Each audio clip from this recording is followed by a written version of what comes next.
Good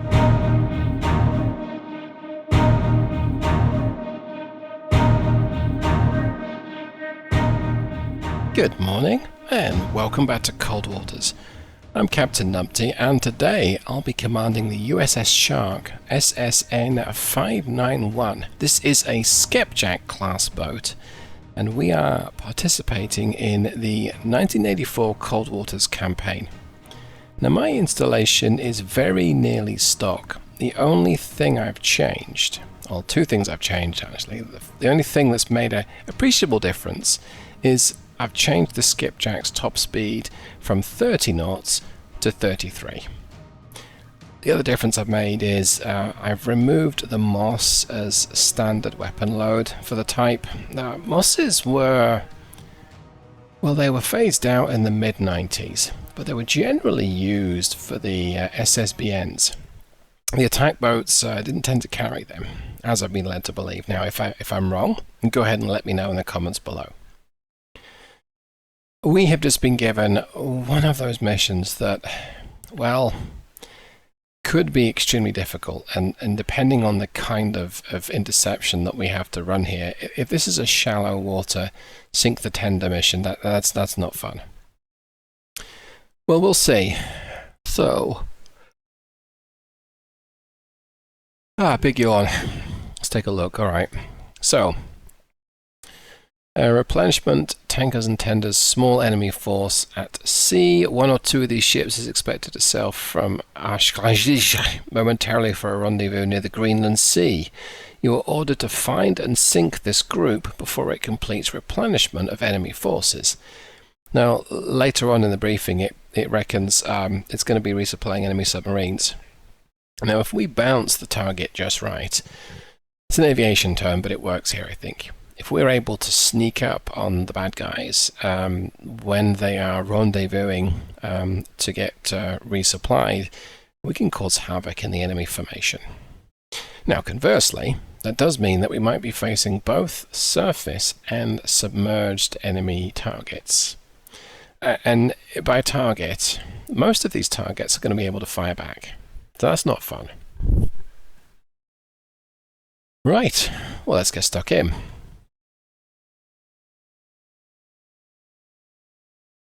Let's check. 6 Mark 48s and 6 reloads and stores. Okay, no Mosses. We did use our Moss. It was useful, and we managed to get away. Is the boat damaged? I don't think it is.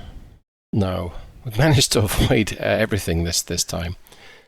Let's hope that this isn't the start of something. So the Greenland Sea is up here to the north. I'm going to drift up here. Okay, losses in West Germany.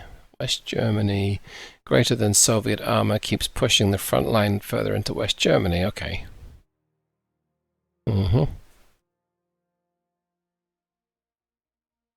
Excuse me. Okay, so basically, Russia has invaded, the Warsaw Pact has invaded, and Allied forces are fighting throughout West Germany. Okay. Right.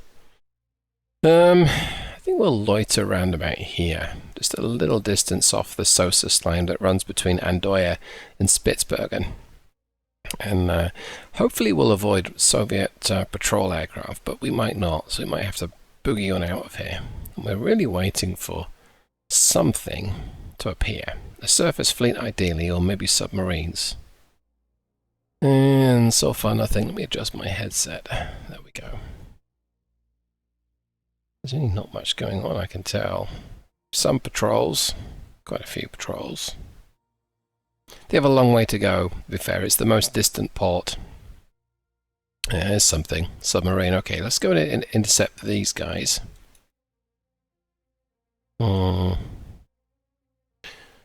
I intercepted them and I was moving at 20 knots, which is bad. So, okay, we'll start this engagement. There's a good chance I'll have a pretty solid idea where we are.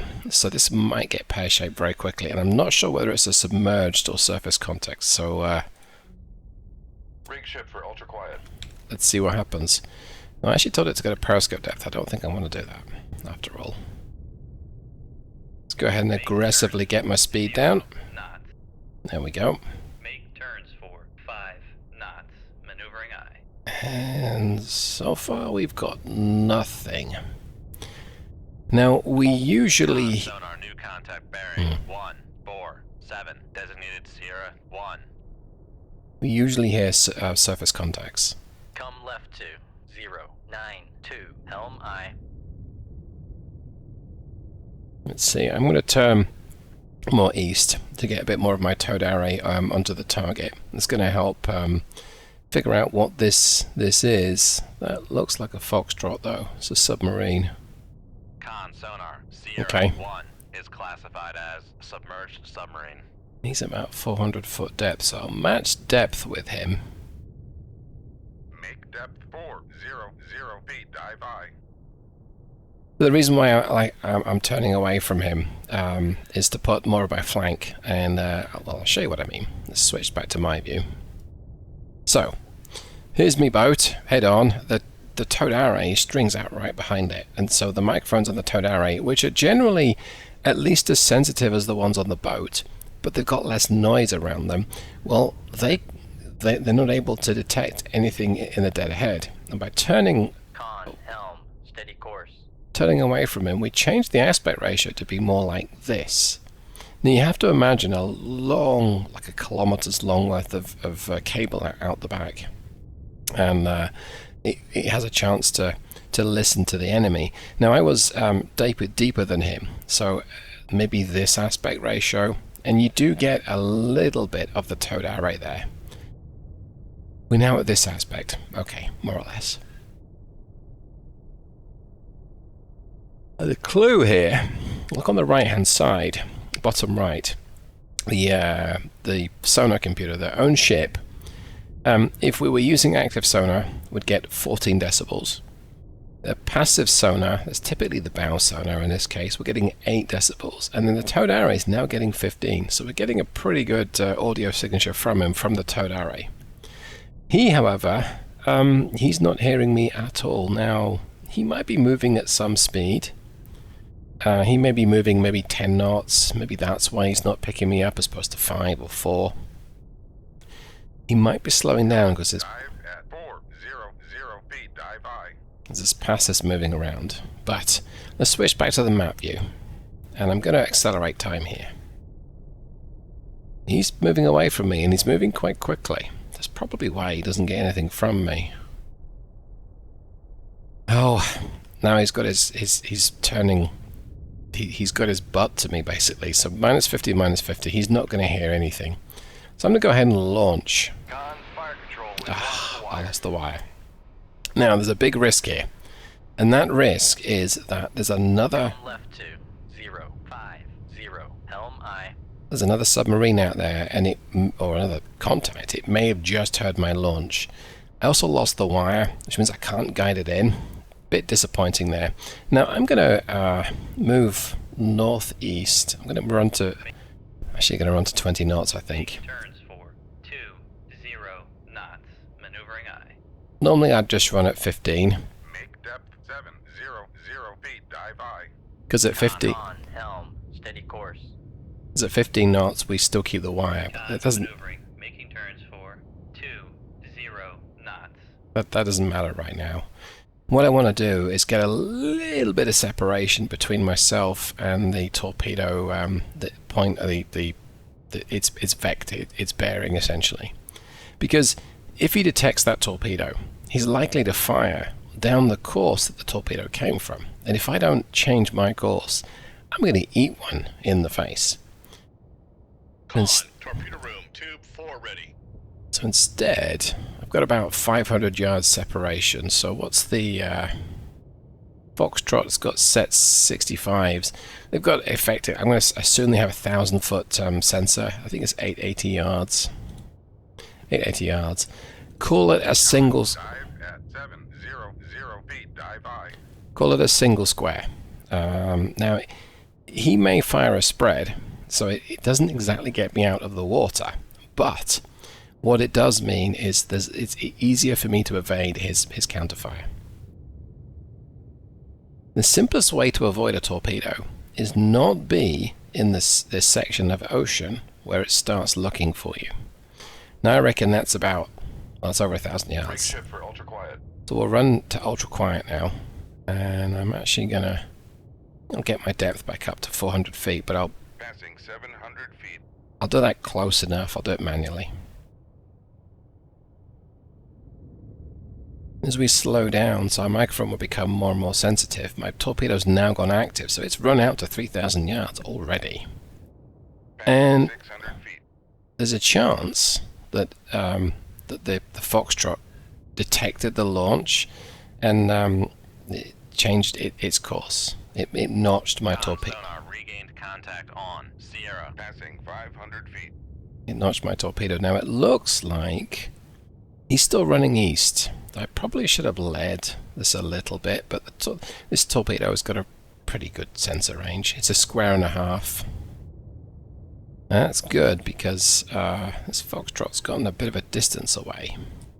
Passing 400 feet. Maybe he's, right to 090. maybe he's heard about me. Right, we've gotten a little shallow there. Let's get my depth back down towards 400. Possibly 500 it looks like. Okay.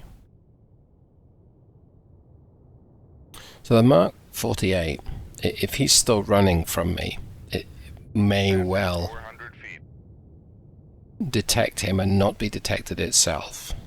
I'm going to accelerate time here. This could take a time. Oh yeah, look at that. Helm, steady course. So straight away, I'll say straight away, after just a few turns, it's detected something and it's heading right for it. So see how it's course? Sonar launch transient from Sierra 1. Okay. Sonar launch transient from Sierra 1. So its course is now in a straight line. It was in a straight line. Now the Foxtrot counterfired, and it likely counterfired towards the course of the torpedo as it was. So it's going to fall behind me. I don't really wish to not want to tempt fate, so I'm going to move at Left to 04. Con sonar noisemaker bearing 15. Make depth 70. I'm going to move. Turns for 15 knots. Maneuvering eye. I'm going to reposition northeast, and Con maneuvering. Making turns for 15 knots. run it up to Helm, steady course. run it up to 15 knots. Now I know I could most definitely go quicker. I've not got no wire attached here. It doesn't matter that much, but I do want to try and be fairly stealthy. Skipjack is not a quiet boat. He's going to be making a ton of noise though. He's going to be evading this torpedo. He's got noisemakers around him. He's probably not going to hear me. I wonder. I think I'm actually going to run. Sonar noisemaker bearing 16. Come right to 090. Helm eye. I'm going to run east, and the idea there is I want to try and maintain my distance. I've got a very good long-range weapon here. It's not quite a standoff weapon, but it's got a great long range. Con helm, steady course. So it's useful to.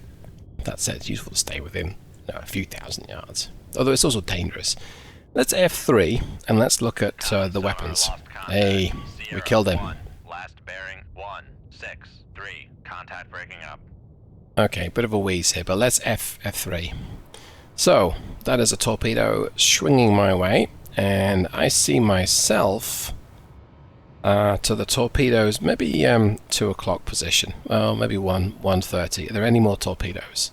Yes, there's another one, and he's way more positioned towards me. I'm going to run up to 33 knots.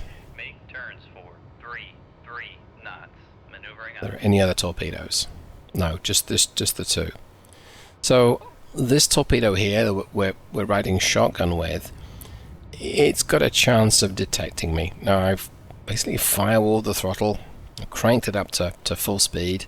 We're going to accelerate. We want to move out of its way, and I know I could turn away from it a little, but this torpedo does not have a very effective range. I'm actually going to ride this thing in. Okay, so the other torpedo's gone live. We'll switch to that view. It's going to be probably zigzagging. Yeah, there it goes. Oh, and it's come up to the surface, it looks like. Or is it circling? No, it's zigzagging. Okay. Right, so see how we are moving relative right to the torpedo. And that's good. That means that we are... Okay. Moment of truth, because now it's just gone active. I don't like the fact it's pointing right at me.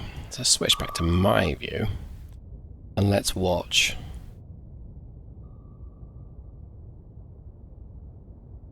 I don't see it. Ah, there they are. Okay. It looks like we're going to be okay. Looks like Maneuvering, making turns for 3 knots. it looks like basically one went high and one stayed the same depth, give or take. All right, let's switch back to the map view. Yeah, well, it's like 3,000 yards away. Not a problem here. I can drop to ultra quiet and see if there's anything else out here. So I'm going to go ahead and do that. Let's reduce my depth. 700 feet. Rig ship for ultra quiet. Run to ultra quiet and let the boat come up to maybe 400 or 500 feet. In fact, what we might do... Yeah, I might put it up to periscope depth. Because it's a weak layer, but there's a layer up there, and anything above the layer, it's that little bit harder Make depth 4, 5 feet. Dive high. to detect. So let's go periscope depth. I'm going to accelerate time.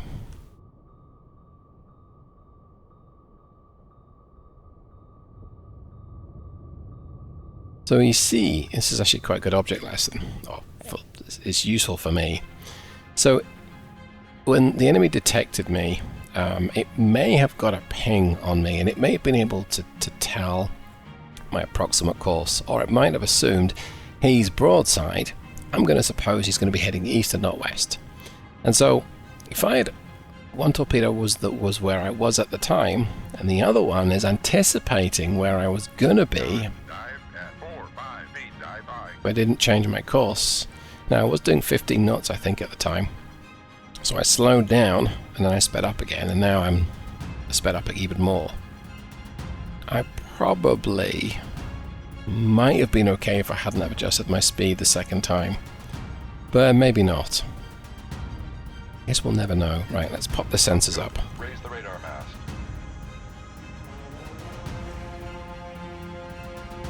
Is there anything airborne? No. Okay. Lower the radar mast. Right, well, I think that's going to just about do it for today's mission. Now, I say I think. It's possible that there's another contact out here that we just haven't detected yet. Let's give it a little wheeze here. Let's try and escape out. Yeah, there's just weapons nearby, so that pretty much, that's the end of that. Once these weapons once they self-destruct because they've run out of fuel, we'll be good to conclude the battle. So, hope that you enjoyed this and got something from it. And if you have, you know what to do. Go ahead and click like. If you didn't like it, click dislike. But mostly, thanks for hanging out with me. Hope that you enjoyed it. And maybe I'll see you the next time. Thanks so much, everyone. Goodbye.